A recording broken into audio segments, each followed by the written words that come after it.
Kevin, over to your right. Welcome to London.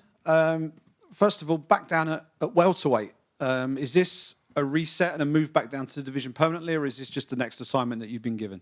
It's the next assignment I've been given. I'm just trying to focus on the task at hand. And what was your reaction when you got the name of Gunnar Nelson on the bout agreement? It's not someone that is in active circulation in terms, compared to your own career. We see him every few years or so. So when you saw his name, what was your reaction? I was excited. Gunnar's a hell of an opponent, so nothing but good stuff.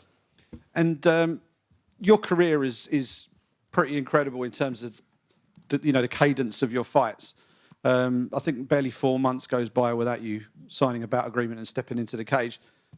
Has there ever been any point where you said, actually, I'm just going to stop, I'm going to take stock, I'm going to take a month or two away just to take a break and then go again? Or you happy just on this almost constant churn of fight week, fight?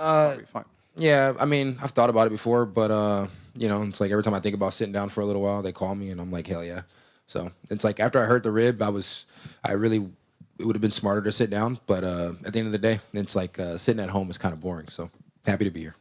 You've been on 2 fight skids in the past and always bounced back from that. I'm just interested to know, going into those fights previously, have you felt extra pressure going into that third fight, if you like? I mean, shit, you feel pressure after one loss, so I don't think it's too much of a difference. And in terms of the fight with Gunnar this weekend, obviously he's known for his grappling skills. You have grappling skills as well. He's got solid striking. How do you see the most likely path to victory against someone like him? Gunnar's a full-blown mixed martial artist, so just take what the defense gives me, and I'm pretty sure the defense will give me something. Great stuff. Thanks very much. Thank you. Kevin, right here. Talk to me about how important being active is to you. Is it, we've seen fighters talk about it being their mental health, or is it just for you? Is it something you like doing? Yeah, I mean, I get paid to fight. I get paid to entertain people. So it's like number one goal is to entertain people. Second goal is to fight. But I can't entertain people if I'm not fighting, so they go hand in hand. And Gunnar is very popular here in London. It's rare that you aren't the crowd favorite. How do you feel the crowd might be? Do you think they'll be mostly in your corner, or do you think they'll be mostly cheering on Gunnar? I'm prepared to get some boos, and then by the time it's all over and done with, all his fans will be my fans. So I'm cool with it. And when this fight was originally announced, there were some comments saying, why is he taking a matchup similar to Reinier de Ridder after the way that fight went? How do you respond to those comments about people saying, that Gunnar's going to walk through you with the grappling? I don't make excuses, so no matter what happens in the last fight, we'll see what happens in this fight. Kevin over here. I read something that you're the most active fighter in the last couple of years, 20 fights, very, very shortly after each other. Do you want to keep the tempo up, or is there a point where you say, okay, now I'm done and I'm going to quit? Oh, no. Fight as much as I can until the contracts are completely over, and when the contracts are completely over, we'll see what happens next. Is there a journey away from MMA for you? Yeah, I'm a hell of a hunter. Okay, thank you very much, man. Thank you. Kevin, right over here. Yes. Absalon for Karate Bushido.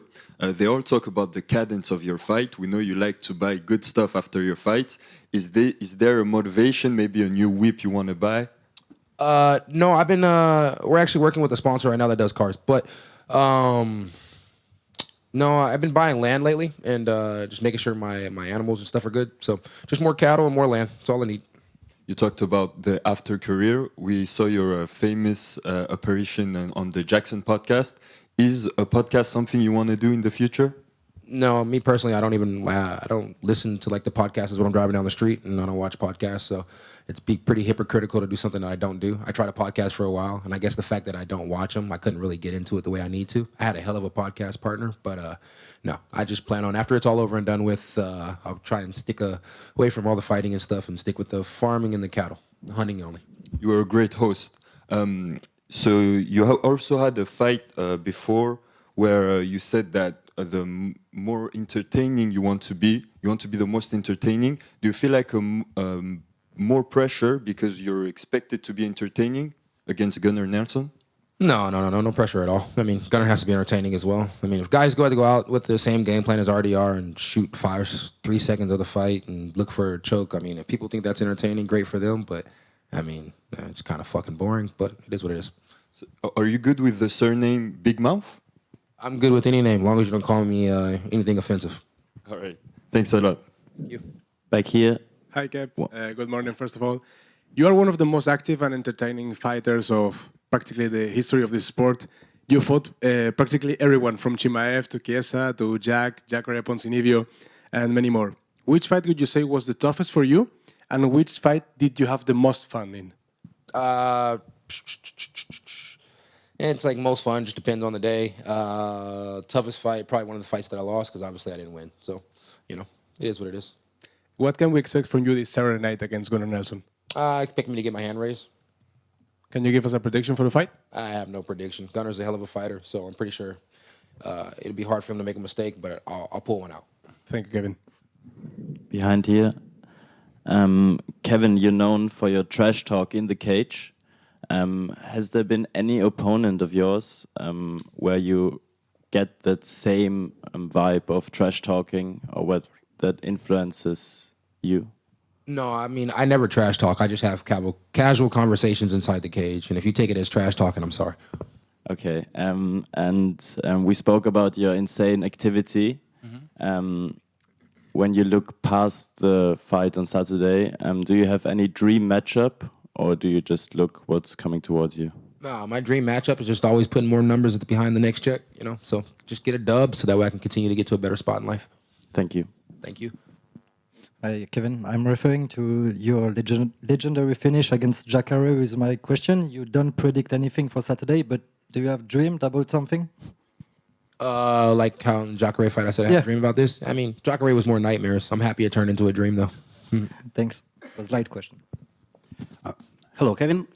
Since last summer, Shara Bullet constantly names your name as a desired opponent. You replied to him that you're okay with this fight, but you and him constantly have different opponents. So, while Shara Bullet is out of ranking, are you interested in fighting him? London was a far flight, and then I got here, and I'm sleeping on a twin bed. So if you want me to travel overseas again, it's going to be a little more difficult. So if he wants to come to America, I'm pretty sure I'll fight anybody. So I don't really get what you're asking me. Are you asking me, am I going to travel again? No. I am asking you if you are interested in fight with Shara Bullet. I'm interested in fighting everybody underneath the sun. I mean, if you sign up for the UFC and you want to fight, I'll fight you. Fight's a fight. That's how I get paid. Challenge accepted. All right, well, we can go to the locker room right now. No problem. Last question. Is that okay? Hi, Kev. So you said you have two heroes, Batman and Dana White. So Batman versus Dana White, who wins? Damn, I said that before? My bad. I meant black man. I'm black man, so. Next question, or no questions?